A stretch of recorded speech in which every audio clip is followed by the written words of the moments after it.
मेरा नाम अजहर अब्दुल रहमान पठान है, मैं अम्बेजोगी का हूँ। हाँ हाँ हाँ मैं पर डायरेक्ट में था, सुदर्शन घुले, प्रदीप घुले और शंकर मधुकर शेख, ये तीनों आए और डायरेक्ट मुझे मारना चालू करे। मैं बात भी कर रहा तो बात नहीं करने दे रहे। बीड जिल्हा कारागृहातील जामिनावर बाहेर असलेल्या आरोपीची आणि दादा खिंडकरची ऑडिओ क्लिप व्हायरल झाली होती। त्यात संबंधित आरोपीनं काही गौप्यस्फोट केले होते। और मेरे को न्याय दे बोल रहा तो मेरे को न्याय भी दे रहे नहीं। जेलरला बोलायचं ना तुम्ही, जेलरला बोलले का? जेलरला बोललो, जेलर म्हणला जेलर त्यांचाच माणूस आहे। तुरुंगात वाल्मिक कराडची टोळी व सुदर्शन घुले, प्रतीक घुले या दोघांनी वाद घातला आणि धमकी दिली असं त्या संबंधित ऑडिओ क्लिपमध्ये म्हटलं गेलं होतं।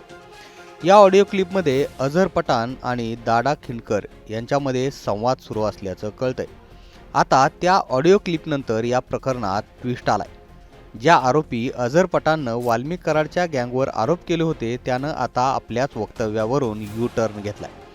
अझर पठाणनं म्हटलंय की ती रेकॉर्डिंग माझ्यावर दबाव टाकून करून घेतली होती। मस्साजोग ग्रामपंचायत निवडणुकीत फायदा मिळावा म्हणून धनंजय देशमुखांचे साडू दादा खिंडकर यांनी माझ्यावर दबाव टाकला। यामध्ये मनोज जरांगेंचा काहीही संबंध नाही। दादा खिंडकरवर 12 गंभीर स्वरूपाचे गुन्हे दाखल आहेत। सध्या अटी शर्तींवर दादा खिंडकर जामिनावर बाहेर आहे। तो जेलमधील आपले कॉन्टॅक्ट वापरून रेकॉर्डिंग तयार करून घेतो आणि व्हायरल करतो अशी माहिती आता समोर आली आहे। आता कालच्या ऑडिओ रेकॉर्डिंग नंतर अझर पठाणनं पोलीस अधीक्षकांना पत्र लिहिलंय। त्यात त्यानं म्हटलंय की आमचा वाद मिटला होता। या लोकांनी भीती दाखवून मला हे करायला लावलं। मला हा सर्व प्रकार सनी आठवले व परभणीने करायला भाग पाडले। यामध्ये जेलचा एक कर्मचारी देखील सहभागी आहे। मला त्याचं नाव माहिती नाहीये। मस्साजोगमध्ये इलेक्शन आहे, त्यासाठी हे सगळं सुरू आहे। वाल्मिक कराडला टार्गेट केलं जात आहे। या लोकांनी मला भीती दाखवून हे करायला लावलंय। जरांगे पाटलांचा या प्रकरणात काहीही संबंध नाही। ही सगळी खिंडकरची शाळा आहे असं त्यानं म्हटलंय। आता या ऑडिओ क्लिपमध्ये काय आहे ते ऐका। मैं अजहर पठान। हाँ बोलो ना भैया। हेलो, हाँ बोलो मैं भैया। अजहर पठान। हाँ, मेरा वैसा कुछ भी नहीं है यहाँ पे। जो थोड़ी बोला बोली हो गई थी हमारी, हाँ उसमें से हमारा मिट गया। सनी आडोले और परवाने ने दोनों ने सिखा के हाँ ये करने लगा। इसमें एक कर्मचारी है जेल का, हाँ उनका नाम मेरे को मालूम नहीं, अच्छा मगर उन्होंने को दादागिरी करके करने लगा है। अच्छा हाँ दीपक बोल के है, तो उन्होंने करने लगा है। इसमें कुछ नहीं है, जरंगे पाटिल का भी कुछ नहीं है जी और किसका कुछ नहीं है।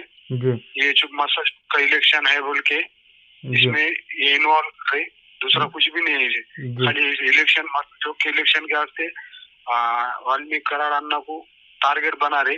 जी वाल्मीकि कराड़ अन्ना को बदनाम करने की कोशिश है, बाकी कुछ नहीं है। अच्छा अच्छा हाँ, ऐसा कुछ भी नहीं है, ऐसा वाद कुछ भी हुआ नहीं है।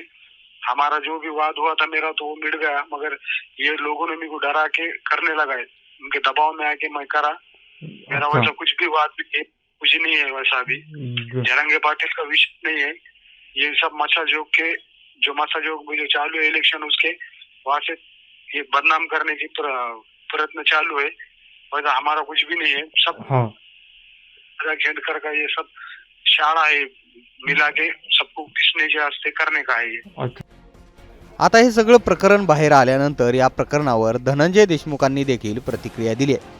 त्यांनी नेमकं काय म्हटलंय ते बघूयात। झाली ज्यामध्ये कैद्यांना कराड गँगकडून मारहाण झाल्याचं बोललं जातं या ऑडिओ क्लिपमध्ये। असे प्रकार वारंवार घडतात। या संदर्भात आता तुमची काय मागणी?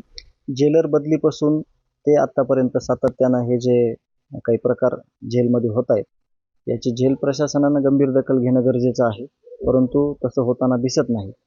याच अनुषंगानं मी येत्या काही दिवसात सीएम साहेबांची वेळ घेऊन या सगळ्या गोष्टी त्यांना मी स्पष्ट करणार आहे आणि लेखी त्यांच्याकडे एक म्हणजे ॲप्लिकेशन पण देणार आहे की ह्या सगळ्या गोष्टी इथं सातत्यानं चालू आहेत, त्या चुकीच्या आहेत आणि यांना कोण अभय देत आहे, कशा प्रकारे यांना ट्रीटमेंट दिली जाते, तर त्या संदर्भात देखील चर्चा करून यावर गंभीर पाऊल उचलण्यासाठी मी त्यांना विनंती करणार आहे आणि त्यांची वेळ घेणार आहे। मात्र यापूर्वी देखील असे प्रकार घडले, दुसऱ्या कैद्यांना बाहेर पाठवलं जातं, मात्र या कैद्यांना अद्यापपर्यंत इथे ठेवलेलं आहे, एकाही कैद्याला इथून हलवलं जातं। अशा प्रकारचे सगळे जे प्रश्न आहेत संतोष अण्णा प्रकरण झाल्यापासून ज्या गोष्टी जेल प्रशासनामध्ये घडलेल्या आहेत त्या सगळ्या गोष्टीचं डाटा आपल्याकडे आहे. कागदोपत्री आपण सगळ्या गोष्टी वेळच्या वेळेला कळवलेल्या आहेत. काही सूचना पण आपण घेतलेल्या आहेत त्या बाबतीत किंवा काही माहिती पण घेतलेली आहे. तर या सगळ्या गोष्टीचा पाठपुरावा करण्यासाठी मी येत्या काही दिवसात सीएम साहेबांची भेट घेऊन त्यांच्या वेळेनुसार हे सगळं मी त्यांना सांगणार आहे.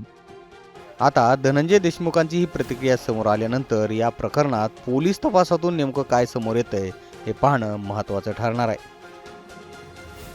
बीडहून योगेश काशीद, मुंबई तकसाठी.